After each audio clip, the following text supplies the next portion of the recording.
नमस्कार साथियों, गौरव ज्ञान धारा में आपका स्वागत है। आज आपकी एक और शंका का समाधान लेकर आया हूं। आज आपकी एक और दुविधा का हल लेकर आया हूं। देखो, कई बार सिचुएशन ये हो जाती है कि हर विद्यार्थी जानना चाहता है कि आखिर में पढ़ना क्या है, कब से पढ़ना है, कैसे पढ़ना है, ये सारी चीजें। तो कई सारे विद्यार्थियों के सवाल बनते हैं यहाँ से, लेकिन एक एक को जवाब देना हमारे लिए भी पॉसिबल नहीं हो पाता है। तो इसीलिए हम एक छोटा सा जो है मार्गदर्शन का वीडियो बनाते हैं, चाहे मैं हूं चाहे मेरे अन्य कोई विद्वान साथी है जिन्हें आप मानते हैं और जो अच्छा मार्गदर्शन देते हैं।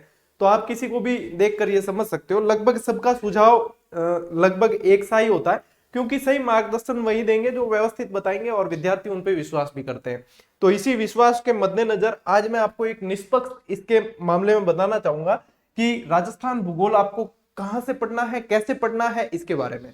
अच्छा, इसमें इस वीडियो में पहले ही बता दूं कि इसमें मेरा कोई भी प्रचार नहीं है। न तो मैं इस वीडियो में आपको कोई पुस्तक बताने वाला हूं, न कोई टेस्ट सीरीज बताने वाला हूं, न किसी क्लास का जिक्र करने वाला हूं। मैं सिर्फ और सिर्फ शुद्ध रूप से आपका इस वीडियो के माध्यम से मार्गदर्शन करना चाहता हूं। उससे पहले एक चीज क्लियर कर दूं कि मान लीजिए मार्केट में किसी विद्वान साथी की किताबें आई है या कोई पढ़ा रहा है क्लास में, निश्चित रूप से उन्होंने मेहनत की है और मेहनत के दम पे ही ये चीजें आप लोगों के समक्ष पहुंच पाती है। लेकिन यहाँ पे थोड़ा सा अपने विद्यार्थी वर्ग के अंदर थोड़ी सी धैर्य की आवश्यकता होगी। कारण क्या है कि देखो, आज का अपना ये जो चर्चा का विषय है वो है कि राजस्थान भूगोल। क्योंकि देखो, 19 नए जिले बनने के बाद भूगोल में काफी सारी चीजें बदली है जो धीरे धीरे पता चलती है। देखो, अस्तित्व में तो आ चुकी है लेकिन पता धीरे धीरे चलती है।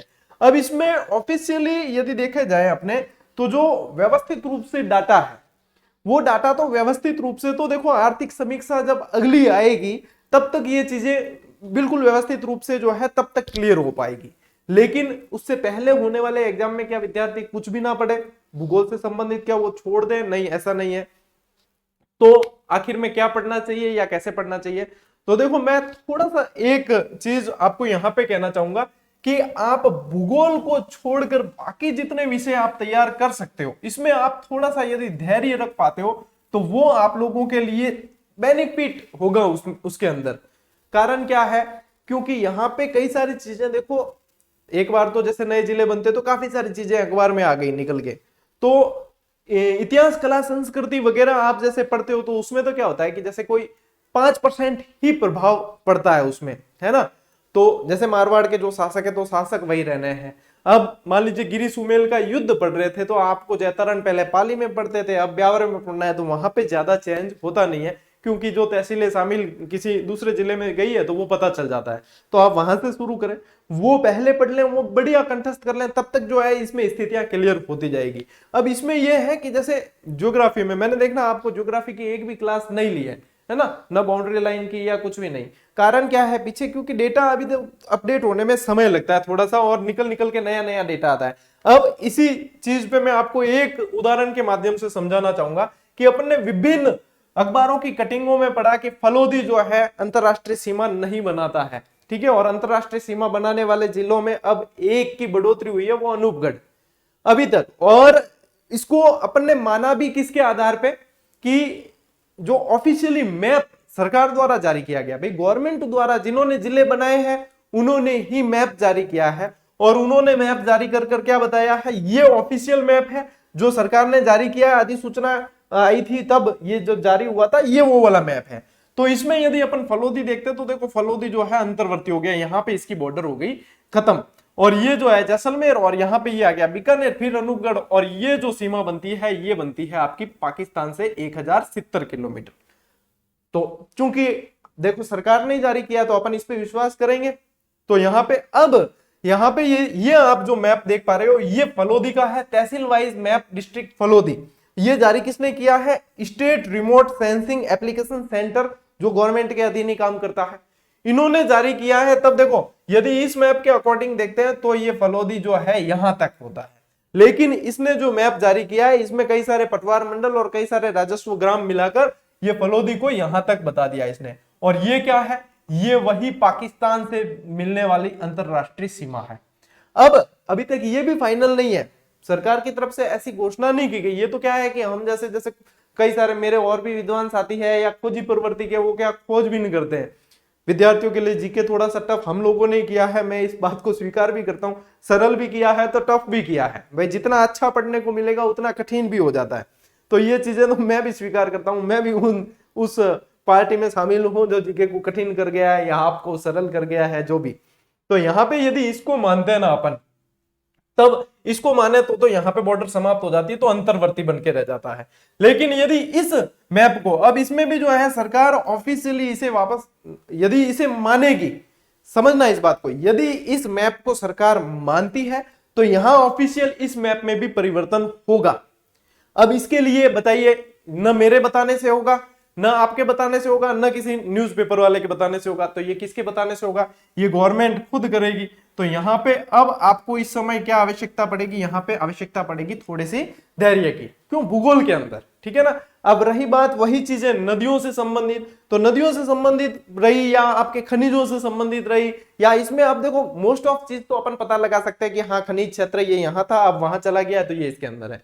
लेकिन जैसे खनिज विभाग हो गए, ठीक है, आपके और भी दूसरे डिपार्टमेंट हो गए, तो वो अपनी ओर से जब डेटा जारी करेंगे, कि वो डेटा कब जारी होंगे? व्यवस्थित रूप से तो आर्थिक समीक्षा जब अगली आएगी तब जारी होंगे, तो तब तक तो नहीं। लेकिन मैं जहां तक मान रहा हूं, आपको लगभग 1 से 1.5 माह इंतजार कर लेना चाहिए ज्योग्राफी से रिलेटेड, ठीक है, यदि आपके अंदर धैर्य है तो। और आपको कि नहीं सर धैर्य नहीं है, हम तो इसी से अपडेट हो जाएंगे, या 2-5% डेटा बाद में चेंज हुआ तो हम इसे चेंज कर लेंगे अपने स्तर पे, तो आप पढ़ सकते हो, आपको कोई दिक्कत यहाँ पे महसूस नहीं हो तो पढ़ सकते हो। बाकी यदि महीना भर रुक के आप पढ़ोगे ना, तो आपको डेटा चेंज करने की दिक्कत नहीं आएगी।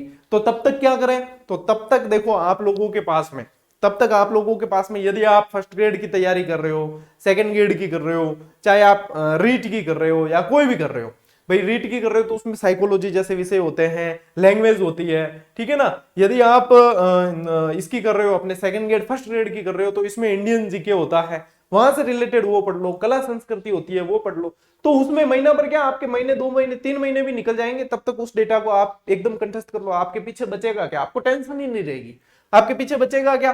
1-1.5 महीने में तो ये चीज अपडेट होगी, अपने पास में अपडेटेड डेटा आएंगे और स्थिति क्लियर हो जाएगी कि भैया ये है। अब मान लो 5 की जगह 6 जिले बनाए सीमा, यदि इसे मान लेंगे और ऑफिशियली जारी कर देंगे वापस, तो क्या होगा कि 6 बनाएंगे तो अंतर्वर्ती जिलों की गणित बिगड़ेगी, यहाँ पे अंतरराष्ट्रीय जिलों से सीमा बनाने वाले इसकी गणित बिगड़ेगी।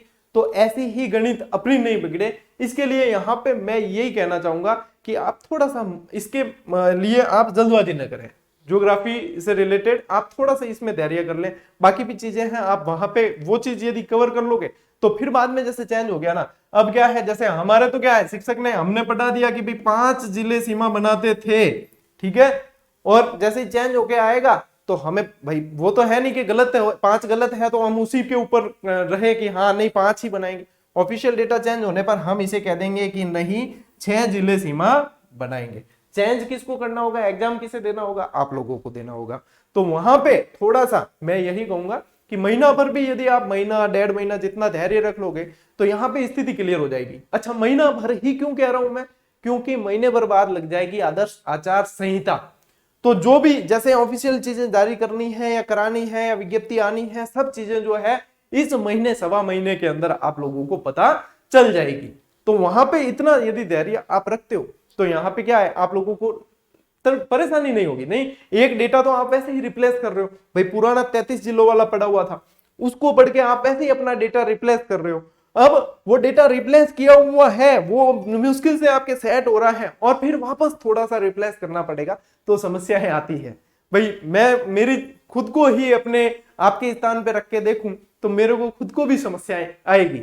तो इसलिए आप थोड़ा सा इसमें मैं यही कहूंगा कि धैर्य रखें। और बाकी कोई विद्यार्थी ऐसे हैं कि नहीं सर हम तो कर लेंगे, इसमें चेंज भी कर लेंगे, कोई दिक्कत नहीं, तो आप पढ़ सकते हो, ठीक है ना। अब रही बात कि कहां से पढ़ें ज्योग्राफी, तो देखो अभी तो आप जैसे थोड़ा सा धैर्य रखोगे तो डेटा एक बार क्लियर हो जाएंगे, तो क्लियर डेटा के आधार पे फिर बाद में जो है वो देख सकते हैं कि कहां से पढ़नी है। लेकिन यदि मार्केट में कोई पुस्तक ज्योग्राफी की बिल्कुल अपडेटेड आई हुई है और उसमें चेंज करने की लेखक को भी आवश्यकता महसूस नहीं हो रही है और आप उससे संतुष्ट है तो पढ़ सकते हैं। क्या पढ़ना है क्या नहीं पढ़ना है, इसके मामले में क्या होता है कि निर्णय आपका होता है। अब यदि मैं बता दूं कि फलाना पढ़ना है ढिगना पढ़ना है, तो हमारे क्या है कि टीचर लॉबी होती है, टीचर लॉबी में एक टीचर दूसरे टीचर से नाराज हो जाता है। और आपको पता है मैंने जब से चैनल बनाया मैं किसी भी टीचर को नाराज करता ही नहीं हूं। कारण क्या है कि देखो सभी कहीं ना कहीं चाहे पेड कोर्स दे रहे हैं, चाहे फ्री पढ़ा रहे हैं, चाहे कैसे भी, यानी कि वो कुछ ना कुछ विद्यार्थियों के लिए प्रयास करते ही है। तो अपन किसी की बुराई क्यों करें या किसी को नाराज क्यों करें? मैं मेरा प्रयास कर रहा हूं, वो उनका प्रयास कर रहे हैं। ऐसा तो है नहीं कि मैं मेरा प्रयास कर रहा हूं तो उनका प्रयास नगण्य हो गया। भाई उन्होंने मान लीजिए पैसे लेके भी पढ़ाया है तो उसके लिए ऐसा तो है नहीं कि उनको मेहनत करनी नहीं पड़ती, उनको भी तो मेहनत करनी पड़ती है। भाई वो भी मेहनत करते हैं, वो भी एफर्ट देते हैं, वो भी अपनी तरफ से पूरा 100% देते हैं और वो भी विद्यार्थियों की आवश्यकता होती है। भाई एक अकेला गौरव सिंह अनेराव आप लोगों को ऐसा नहीं है कि यही जो है सब कुछ बता लेगा और यही सिलेक्शन करवाएगा, ऐसा नहीं होता है। विद्यार्थी एक ही शिक्षक से नहीं पढ़ते हैं, आजकल सोशल मीडिया का दौर है, वो बहुत सारे शिक्षकों से वही चीजें पढ़ते हैं और क्रेडिट भी वो विभिन्न शिक्षकों को देते हैं। तो मैं यहाँ पे यही कहना चाहूंगा, देखो जिसने भी जैसे भी पढ़ा रहे हैं आपको वो तो अपनी तरफ से पूरी मेहनत करके देने की कोशिश कर रहे हैं। यूट्यूब पे क्लास देनी होती है ना तो 17 चीजें देख कर देनी होती है, तो आपको जो भी दे रहे हैं वो निश्चित रूप से मेहनत करके दे रहे हैं। लेकिन थोड़ा सा यदि आप धैर्य रखेंगे तो इसके बाद में क्या होगी, अपडेटेड चीज होगी ना उसको वापस अपडेट नहीं करना पड़ेगा। और जब तक ये स्थितियां क्लियर हो जाएगी ताकि अपने सामने ऐसी समस्याएं नहीं आएगी कि ये है। रही बात मेरी क्लासेस की ज्योग्राफी से रिलेटेड, मैं भी जब आपको कह रहा हूं कि महीना 1.5 महीना धैर्य कर रखना तो मैं खुद भी तो धैर्य रख के बैठा हूं। अच्छा तो क्लासेस अपनी जो है वो स्कूल लेक्चरर वाली आएगी, वो आप लोगों को सबको मैं बता ही चुका हूं, ठीक है। तो आप लोग सभी जानते हैं, ये थोड़ी सी आप लोगों की शंका थी, मेरे पास में बहुत सारे मैसेज आ रहे थे इसलिए मुझे ये वीडियो बनाना पड़ा। तो आप लोगों के लिए उपयोगी साबित हुआ होगा। मेरे हिसाब से आप लोगों की जो है मानसिक आपको जो स्थिति क्लियर करनी थी वो हो चुकी होगी। चलिए अपन मिलते हैं अगले वीडियो में, अगली क्लास में, तब तक के लिए राम राम, जय हिंद।